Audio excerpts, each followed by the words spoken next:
kedua, menjaga kesehatan jantung dan pembuluh darah. Yang ketiga, meningkatkan suasana hati.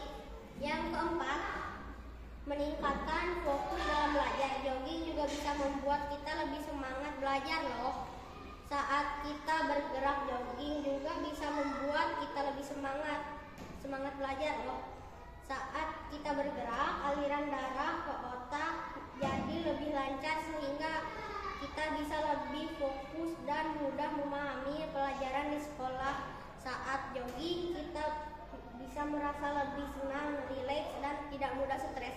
Baik, itu saja video saya hari ini. Wassalamualaikum warahmatullahi wabarakatuh.